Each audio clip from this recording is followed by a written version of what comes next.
Përshëndetje shenja e Luanit. Kjo është panorama e interpretimit javor. Pas lutjes dhe meditimit, kartat i ndava në 4 sfera jetësore, të cilat janë gjendja juaj, familja, dashuria, puna dhe një prizëm orakull.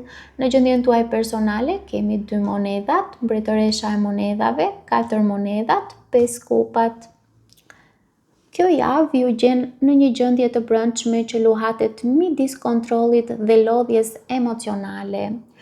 2 monedhat tregon se ju po përpiqeni të mbani ekuilibër mes shumë gjërave, ndoshta përgjegjësi, ndoshta ndjenja, apo edhe 2 zgjedhje që kërkojnë vëmendjen tuaj.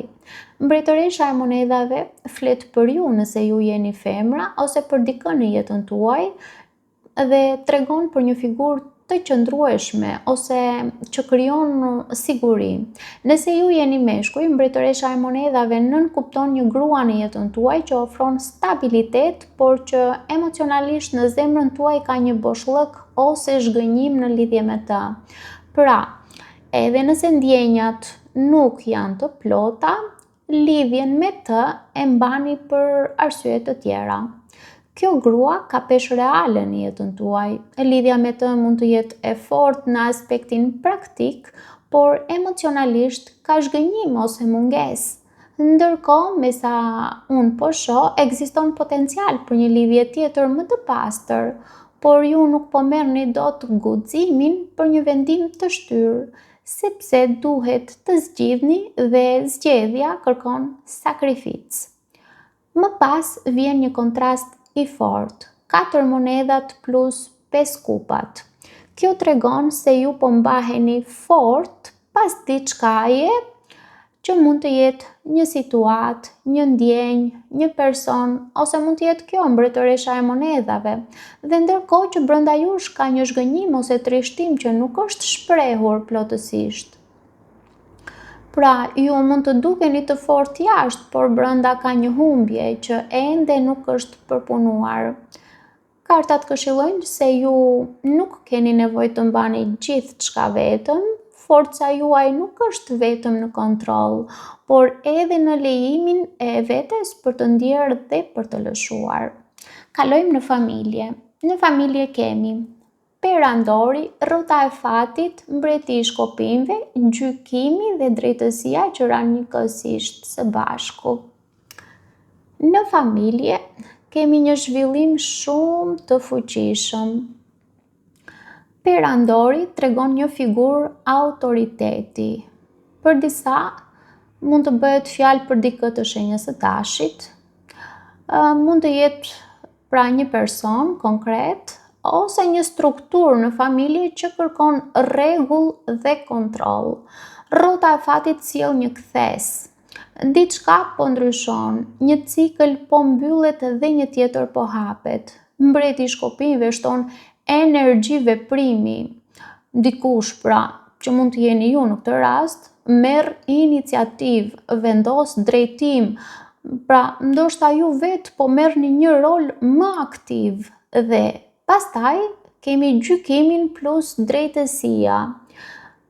Këtu nuk flitet thjesht për një situatë familjare, por për një zgjidhje karmike që mund të ketë një të vërtetë që del në dritë, një vendim që duhet marrë me drejtësi. Për disa mund të bëhet fjalë edhe për një vendim ligjor, gjyqësor, ose një situatë ku ju duhet të zgjidhni midis emocioneve dhe asaj që është e drejtë. Pra, kartat këshillojnë se ju jeni të thirrur të jeni të drejtë, edhe nëse kjo nuk është e lehtë. Çdo vendim që merrni këtë javë në familje ka peshë afat gjatë. Kalojmë në dashuri. Në dashuri kemi faqa e kupave, hëna, 2 shpatat, 2 kupat. Në dashuri, duket se kjo është një nga sferat më të ndjeshme për ju. Faqa e kupave sjell një ndjenjë të pastër, një emocion të ri, ose një hap të vogël drejt dashurisë. Ka butësi këtu, ndoshta një mesazh, ndoshta një ndjenjë e sinqertë, e pafajshme. Por më pas shfaqet hëna. Kjo tregon pasiguri, iluzione, gjëra që nuk janë të qarta, frikë. Ju mund të ndjeni shumë, por nuk jeni të sigurt çfarë është reale dhe çfarë është thjesht ndjesi e turbullt. Dy shpatat tregon bllokim. Ju po shmangni një vendim. Ndoshta e dini të vërtetën, por nuk doni ta shihni plotësisht. Dhe më në fund, kemi dy kupat. Kjo është karta e lidhjes së vërtetë. Pra, potenciali për një lidhje të bukur ekziston, por vetëm nëse ju përballeni me të vërtetën. Kartat këshillojnë se dashuria është aty, por kërkon qartësi. Ju nuk mund të hyni në një lidhje të pastër duke mbajtur sytë mbyllur ndaj diçkaje që ju shqetëson. Kalojmë tek puna. Në punë kemi 4 kupat, magjistari, mbreti i kupave, faqa e shkopimve. Në punë, ju mund të ndiheni të mërzitur, të pakënaqur ose të painteresuar. Mund të ketë një mundësi që nuk po e shihni ose nuk po ju duket e vlefshme. Por pastaj gjithçka ndryshon, sepse kemi magjistarin. E magjistari është fuqia në duart tuaja. Ju keni aftësitë, mjetet dhe inteligjencën për të krijuar diçka të re.